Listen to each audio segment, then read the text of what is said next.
welcome to Chandler in Focus. I'm Councilmember Rene Lopez, and today we're going to be talking about the Chandler Symphony Orchestra to raise awareness about the preservation of classical music.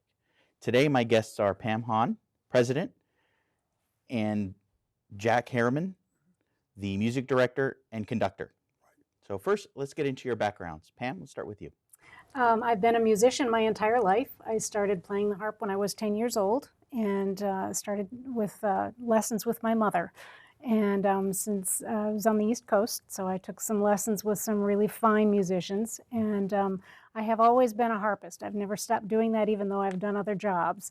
And I started playing with the Chandler Symphony when I moved here in 1996, and I've never stopped. Mm-hmm. Jack? I started music when I was 7. I played the violin. And I've been with 11 different organizations throughout my life. 2 major orchestras, community orchestras, opera, ballet, youth orchestras, and I have been guest conductor in 7 different countries. Wow, thank you. So let's talk a little bit about the Chandler Symphony Orchestra, on some of its roots and the background. Jack? Well, the orchestra started in basically 1989.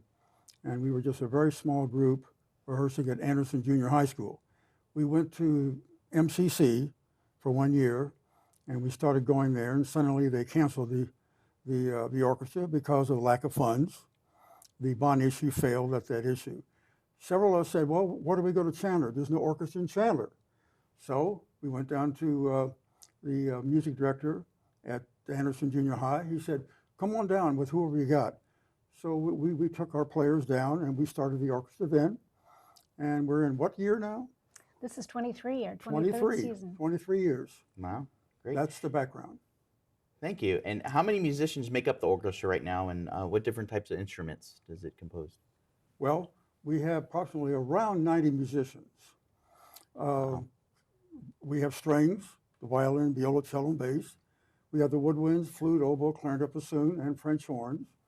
And then we have trombones, trumpets, and tuba, and all kinds of percussion, plus harp. And harp. Yes. Right. So you had mentioned earlier that the organization is made up of all volunteers. Do you hold tryouts and auditions?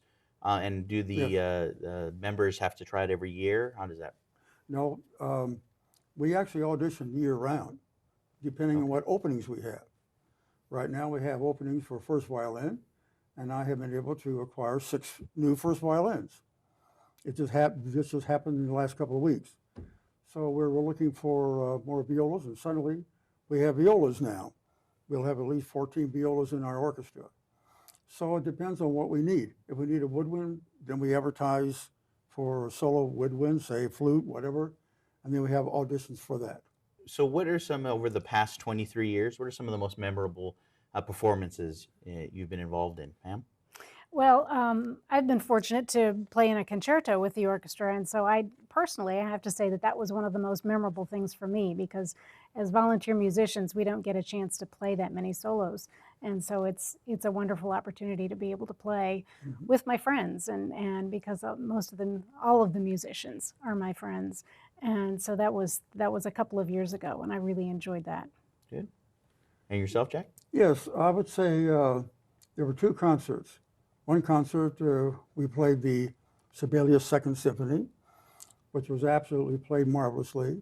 And then we tackled the Brahms Third Symphony, which, by the way, you're not supposed to play because it's so difficult.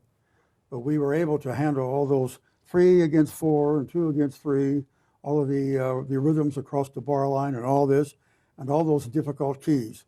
This was tremendous for me because it was done very well. So we have a short video that we're going to show. Pam, would you like to do introduction? Yes, this concert, this is a clip from a concert that we did this past March, and it features our youth competition winner. Her name was Caroline Wu, and she was a 12-year-old pianist, which was really pretty remarkable. She was very talented for a 12-year-old. And she played the first movement of the Mendelssohn Piano Concerto. Okay, thank you. Mm-hmm.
Beautiful music.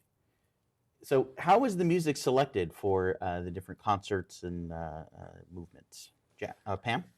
Well, I always leave that up to our music director and our assistant conductor as well. Alex Zhang is the other person who's the mastermind behind putting our orchestra concerts together. And what I try to get out of our two musical leaders is some kind of a theme, so that we can kind of put something together and it'll carry through the entire season. Sometimes that works out depending on what music is available and what music they feel like playing, leading with the orchestra with, and sometimes it doesn't. So we kind of wing it every year. The mood, I'm assuming it's with the Yes. music, there is a mood that goes with it. Yes, absolutely, yes.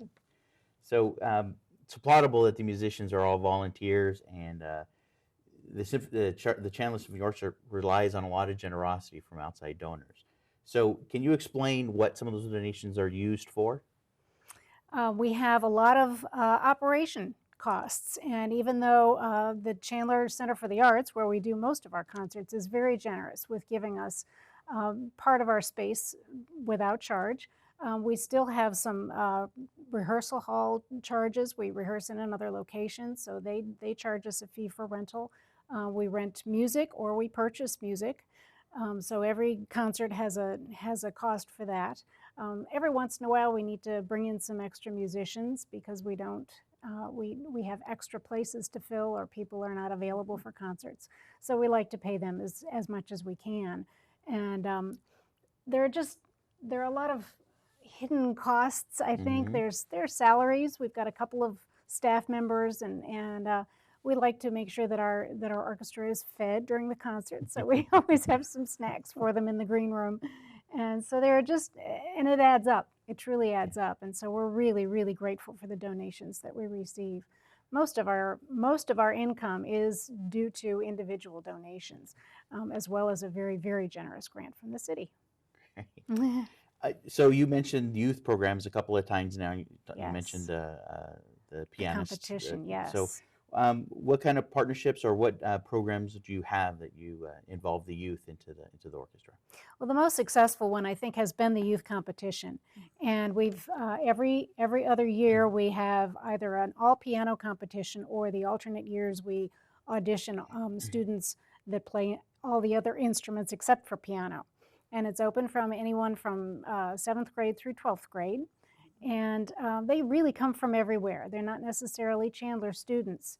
We put out the word to all of the music teachers and to all of the schools in the East Valley and beyond, wherever we can get people, because we want to have a good selection of kids to choose from. And they're really pretty wonderful. So I've been lucky to be on the judging panel a couple of times, and it's a wonderful day when we sit and listen to those kids.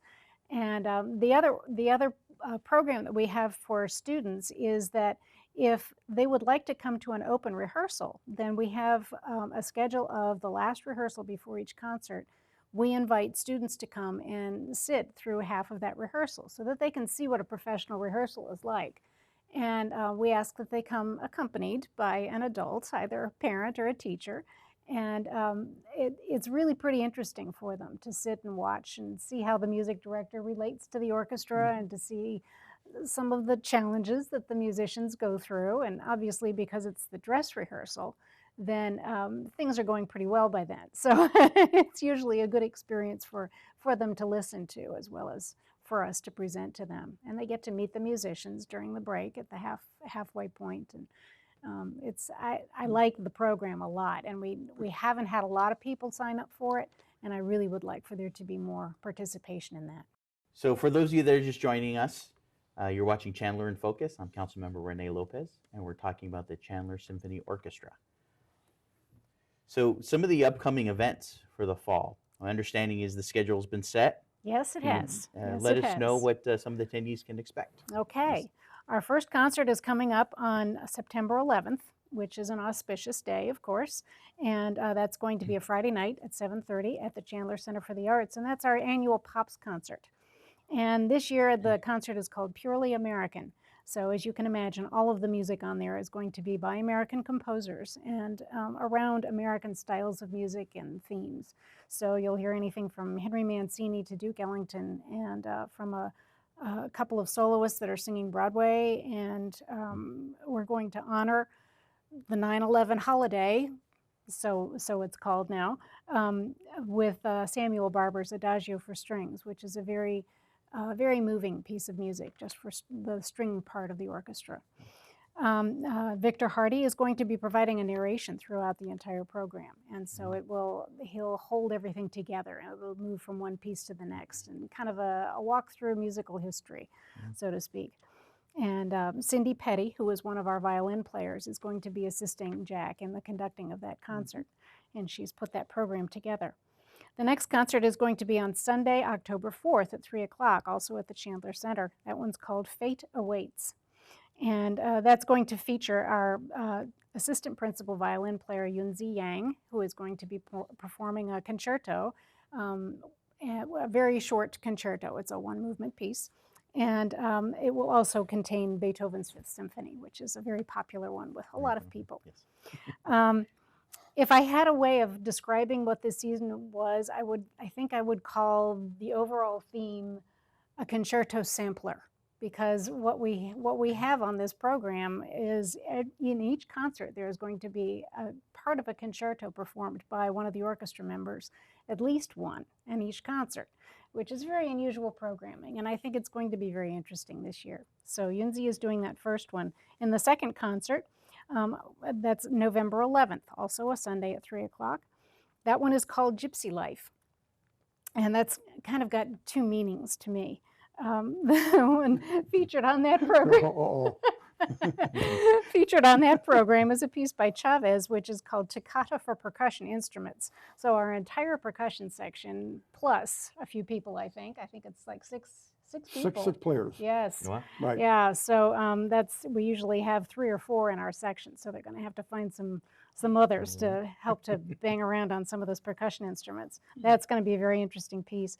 And then also playing a movement from the Mozart Flute and Harp Concerto will be myself again, and flutist Katrina King, who is a former member of the Chandler Symphony, and she now plays in Mesa.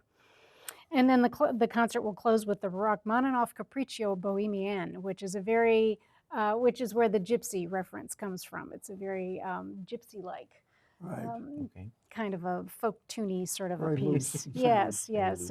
And my other thought for the Gypsy Life on that one is that there's going to be a lot of movement on the stage. Right. All those percussion instruments coming in, and then all the percussion instruments coming out, and all the flute and the harp, and there's going to be a lot going on in that concert. We also have chamber concerts that take place 3 times a year, and our first one is going to be in the fall this year, and it's going to be on October 24th, and that's going to be a bunch of small ensembles, and those concerts are going to be held this year at the Sun Lakes United Methodist Church in Sun Lakes. We've had some issues in the past of the concert's becoming just too popular, and we didn't have enough seats for everyone at the Chandler Center. So we've moved down to Sun Lakes Church, and we're going to give it a try down there. And those are very popular concerts. That one is at 2 o'clock in the afternoon, and that's a Saturday. And then we have our usual holiday concerts too. We have a fundraising concert at the Sun Lakes United Methodist Church on December 6th this year. It's a Sunday Oh, all right. at 3 and 6 o'clock, and 2 performances. Tickets are $10 each, and the proceeds benefit both the Chandler Symphony and the organization Neighbors Who Care, which is an assistance organization in Sun Lakes. And then we also are accompanying the Southwest Youth Ballet for their Nutcracker performances at the Higley Center for the Performing Arts. Okay. And that's the weekend of December 18th through 20th. Wow. A lot So we're going busy, on. yes. Sounds great, though. Yeah. Sounds a lot of fun. Yeah. So, and another item that we've talked about recently prior to the taping was the 25th anniversary that's coming up. So it's a couple Yes. years away, Yes. but can you give us maybe a little teaser on what we got planned or what you have planned for the 25th anniversary? Well, our hope is that one of the things that we're really working hard to get is a piece that's going to be commissioned to be written for the orchestra for that occasion. And so we're just starting, as you said, we're just starting our plans to get this season really, really ramped up and really exciting for the city of Chandler, because we want to involve everyone. We want to bring families in, and we're looking at some kind of fun things to do, maybe an outdoor concert that we might put on sometime during that season. And the actual anniversary of the Chandler Symphony will take place in January. So for that concert, we're really going to kind of go all out, and maybe we'll perform our commissioned piece in that concert. And we're also exploring the idea of creating a videotape program of kind of a walk down history lane of where the Chandler Symphony started, and what some of the archived pictures are, and old programs, and all the kind of things that we've done in the past 25 years. So there's lots of exciting stuff that's being worked on. Yeah, it does. Really excited for those concerts. It sounds like it's going to be groundbreaking. Yes, I think so. So again, a volunteer organization. You guys are doing so much for the community, for the youth. Are there other opportunities if somebody would like to get involved and or help and provide sponsorship volunteers? How would they get a hold of you? Well, they can either send us an email via the website. Our website, chandlersymphony.com, has got a volunteer link at the top of the page, and people can go onto that page and send us an email and or come to a concert and grab a board member or myself or any of the musicians and say, I'd like to help. And we've got all kinds of things that people can help with, from behind the scenes to hospitality to we're even taking board membership at this point. Okay. Yeah. Now, thank you very much for coming. We have a few minutes left. So anything else you would like to add, Jack? Well, let's see. What I would add was the excitement that we have in having this orchestra. I was there from the very beginning, and it has really built up into a wonderful organization with a lot of enthusiasm, not only from the players of the orchestra, but from the audience. They really like this orchestra. This orchestra is not just an orchestra, it's an excellent orchestra. And I want to advertise that. I want everybody to know that, because it is. And I have been involved in it. I seem to be involved with it every day of the week, every hour of the day. I'm involved with it. So I know if I'm involved in it, I'm sure other people are too. And my job is to keep them motivated, keep the orchestra going, and keep auditions going. People who want to audition can contact me. By phone is the best, and we can talk over everything. My phone number, you'd like to have that? 480-855-9399. Give me a call. Thank you, Jack. Pam, anything else you'd like to add? Well, to go on the tails of what Jack has said, this organization has been going strong for 23 years, and there are often people that want to join the orchestra, but they can't because the positions that they would like to fill are are already filled. So we kind of consider it to be a waiting list to join us, which is pretty amazing considering it is all volunteer. Yeah, You know, we're not going to pay these people, and they know that. And he's right that the audience is very loyal to us, and there are some concerts that absolutely fill because we just we know that it's going to be a really blockbuster concert, and people are really going to want to come and hear it. So it's exciting to be part of it. One concert, we almost topped Frank Sinatra when he was there. We lacked about 100 people. To get as many people there as Frank Sinatra attracted. So you know it's got to be there. It's got to be good. Yeah. Well, thank you again for coming and being my guest. And thank you for joining us for Chandler in Focus. I'm Councilmember Rene Lopez, and we'll see you in the next time.